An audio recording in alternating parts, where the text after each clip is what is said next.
Assalomu alaykum kanalimiz kuzatuvchilari. Agarda kanalda yangi bo'lsangiz, obuna bo'lish tugmasini bosib qo'ying. Biz esa davom etamiz.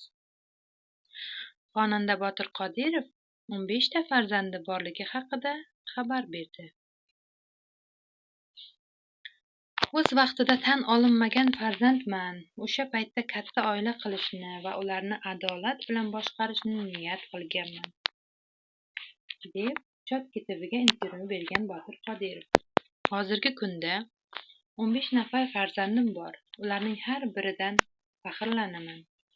To'g'ri, ular bitta onadan emas, ammo ularning hammasini tan olaman, deydi Botir Qodirov.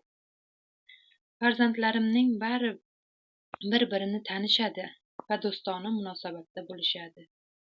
Boshqa oilamdan bo'lgan farzandlarim birinchi oilamga kelib bemalol o'ynashadi. Farzandlarim uchun albatta vaqt ajrataman. Ularning barini yig'ib istirohat bog'iga yoki ovqatlanishga olib boraman. Uzun stol bertirib miriqib ovqatlanamiz. Jigarlarning bir-biriga bo'lgan munosabati iliq ekanligidan xursandman. O'ylashimcha, hammasi erkak kishining o'ziga bog'liq. Inson farzand ko'rdimi, uni tan olishi kerak. Aksincha, ish tutish esa nomardning ishi hisoblanadi. Xotindan qo'rqib ish tutish erkak kishiga xos bo'lgan ish emas. Chiroyli yoki mansabdor ayolni ketib qolishidan qo'rqib, boshqa oilasidan bo'lgan farzandini tan olmaslik yoki uni yashirish erkak kishiga xos ish emas.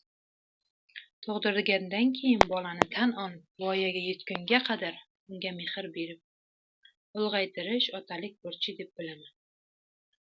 Rosti, farzandlarim voz kechadigan yoki bitta ayol bilan munosabatlarini uzib, boshqa oila qurganidan keyin farzandlarini ham unutib qo'yadigan erkaklarning ishini tushunmayman.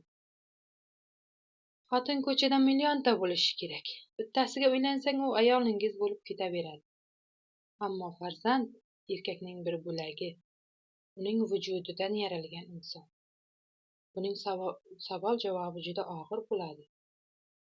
Siz farzandingizdan voz kechdingizmi? Kun kelib sizdan ham u voz kechadi. Bu qaytar dunyo, deydi Botir Qodirov.